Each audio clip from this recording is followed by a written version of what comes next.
Hello everyone, Fanta here, you're watching Fantavision, and today I am discussing whether or not it is a good thing that Anthem came out and bombed incredibly hard. Because it's just been like disappointing huge game after disappointing huge game lately.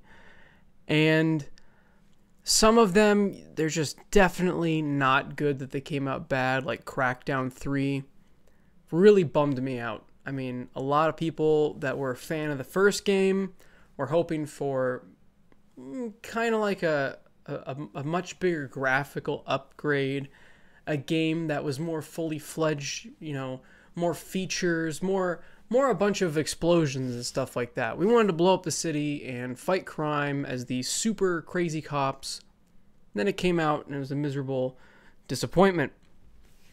Anthem was hyped up as the Destiny killer, even though I didn't think Destiny was a very good game. It came out, was a piece of crap, and then got updated to the point that people said, oh, but it's good now, but you have to pay to make it good. Therefore, in my opinion, it's still not good. Destiny 2 came out, got reamed by a lot of people, and then it got a bunch of DLC, and now it's supposedly good now. So I'm not paying to make the game fun. I'm really not. I'm sick of these live service games that expect me to spend money to make them better, which is where Anthem comes in, because, I mean, is it a good thing that it came out and it bombed? Now, there's going to be two sides to this equation, because some people will say, yes, it's a great thing, because it's EA and everybody hates EA. People love when EA fail. They really do. They love when that company makes a pile of crap. I, on the other hand, I'm on the other side and I'm like, well, you know, it's not ever really good when a game fails, because I mean, I want games to be good. There's never going to be too many good games out there. I mean, even if I couldn't get to Anthem right now, which with my schedule I wouldn't have time to play it right now anyway, I would at least, you know, look forward to playing it later on down the line. And then you could look at it as a good thing for patient gamers, because EA will probably fix up this game that's a complete mess. The price is going to tank. I mean, tank. It's probably going to be like, remember Battlefield 5 came out and it just got destroyed, and it was like $30 within like the first month or two. I'm seeing Anthem being $30 in probably a month or two, and I think it'll probably go down to 20. It'll chill at 20, and then 7 or 8 months from now, it'll be a completely fixed game with a decent amount of content. However, I don't know if there'll be even a community for it at that point. That's the thing, because I mean, Battlefield has this huge fan base built in, so those games survive a little bit longer. I don't know how well Battlefield 5 is doing. I haven't looked at the population count, but I have noticed a steady decline in the population count of each Battlefield, because they're disappointment after disappointment after disappointment. And it's just so sad to see EA take all of these franchises and just shove them into the ground. And even with new franchises, they're just killing them. They're dead on arrival. And they're killing these developers like BioWare. That's another reason why it's such a bad thing that it launched in this horrible state, and the fact that it's not going to sell well at all. There are so many people out there that I'm sure just got the subscription to EA Premier Access, whatever they call it, and they just played the game, went, this ain't that great, and then canceled their subscription. So they're not selling that many copies of the game to the people that are spending $60, and they're probably not going to hold on to many subscribers for this EA whatever it's called. So we have to again worry about another developer getting the axe, which is unfortunate, because BioWare has made great games. I mean, their last two games haven't been great, but they have a great pedigree of wonderful games, and it's always sad to see a developer shutter its doors. I mean, EA has killed some of my favorite developers. Do you guys remember Pandemic? I'm sure a lot of you probably don't. Pandemic created the original Battlefront games. I love those games. I even liked the Lord of the Rings one that wasn't that great, but it was still fun. I had a blast playing with friends in that game. And then they closed the doors because of reasons. Just like Visceral. I mean, I love Visceral. I love the Dead Space series. And then they drove it into the ground with microtransactions, and they couldn't figure out how to make a survival first-person or third-person shooter game, so they instead made it a third-person action horror game. It's just sad to see this happen again and again and again, which makes it a bad thing. So where do I kind of land on this whole situation? Is it a good or bad thing that Anthem launched? Is it a disaster? Another thing to think about is this live service thing that all these companies are doing. I mean, Ubisoft is doing this live service thing with all of their Assassin's Creed games, with Rainbow Six Siege, with... I guess Assassin's Creed really isn't a live service. I mean, it's got some aspects of it with all the microtransactions and crap like that, but pretty much every game has microtransactions. It's more of Rainbow Six Siege, and I think they even did that with the new Ghost Recon Wildlands game, where they've got incremental season passes and they're trying to keep this game alive for as long as possible.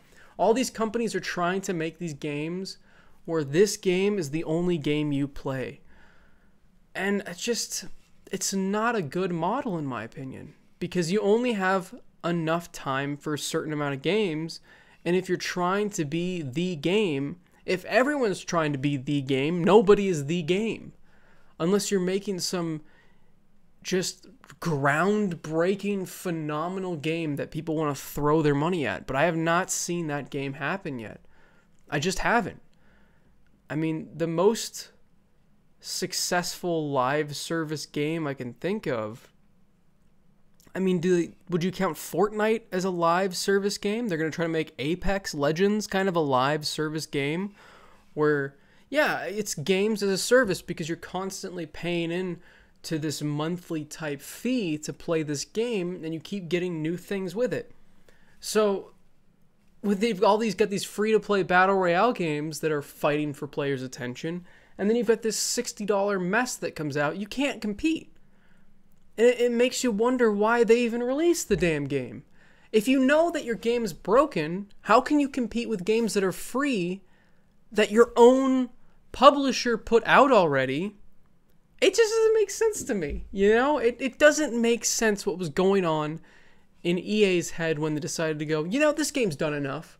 I mean, did anybody play this game? I've watched 2 hours of video from Just Angry Joe and countless amount of time watching other people lay into this game and showing gameplay examples and just discussing every little facet of this game that was wrong.